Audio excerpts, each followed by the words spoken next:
Hi! It's been a heavy night last night. Between myself and my friend, half of a giant bottle of Southern Comfort was drunk. And she had a bottle of wine to herself, so I think most of that bottle was me.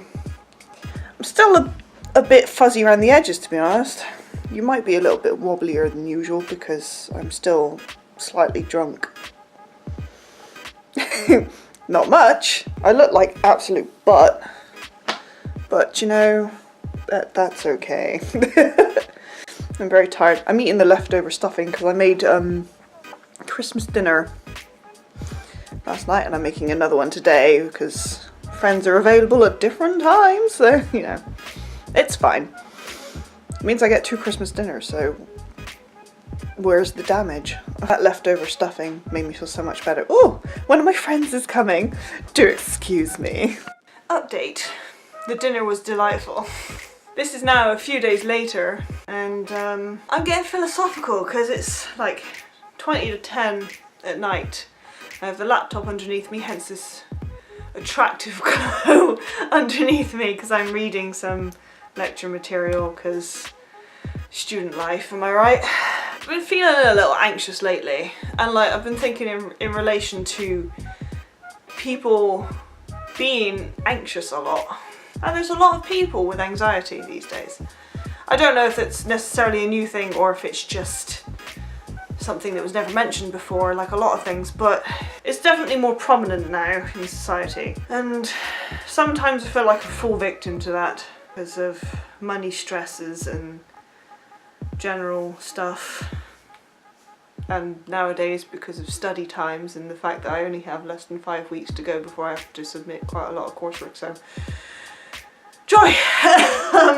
That aside, it'll be fine, by the way, I'm working on it, hence the glow again, like I said, but I feel like it's easy to make social media a scapegoat for the excuse for this kind of thing. But I mean, it's not the same for every kind of anxiety, but I feel like a lot of it, because a lot of people say, oh, social media and the pressure that it puts on people.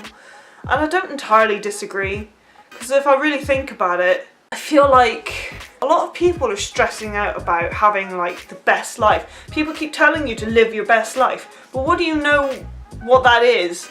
The majority of people that are on social media these days are like 20, less than 20, somewhere between like 18 to 25 for the most part, or like kids. And they haven't figured out what their life is about yet. Hell, I'm 32 and I still don't know what I want to do with my life. So, if you have got it all sussed out before then you're doing a better job than me. Well done.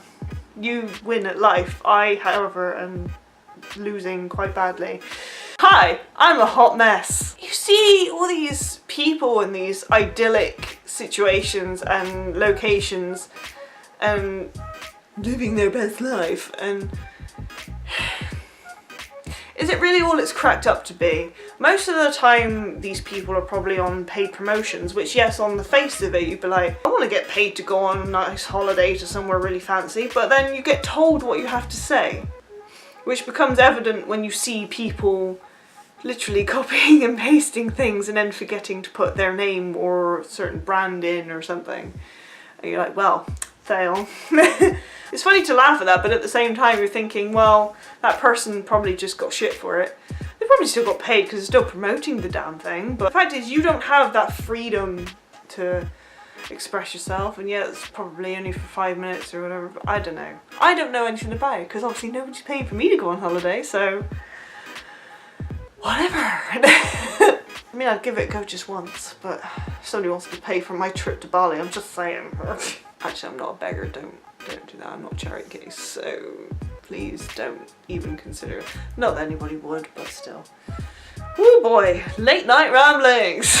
Oh yeah. I feel I fall victim to this kind of pressure sometimes because like even on a simple level, on Facebook with my friends here, I get annoyed when I see people having a great time, and even just like simple things like going to the pub or just going out for a meal and stuff like that, stuff that I really want to do and I miss doing for the most part, and I still do it sometimes, but not as often as I used to, and that's largely because of financial restrictions rather than because I can't be bothered.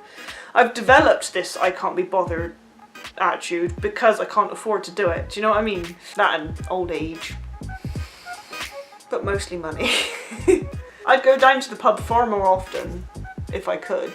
I want to. Anyway, enough of that. The principle is I want to not see that on social media, so then it makes me feel less shit about the fact that I can't do it. And it sometimes makes me stressed and anxious, or even like feeling a bit sad sometimes when I don't want to say depressed because that word gets thrown around a little too much, and I don't want to make people with actual depression feel like I'm belittling that kind of feeling. So mental health is a serious issue and I do not want to make fun of it. Not that I'm trying to, but you know what I mean. I don't want to make light of it, is what I'm saying. But I do feel a little bit shit, and I do compare myself to other people, which I shouldn't do.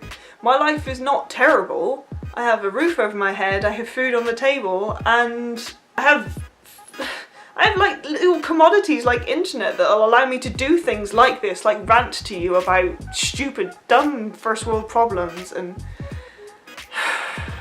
oh, I can't go to the pub. Well, shit happens. My housemate is home. People put too much pressure on themselves and it's not good.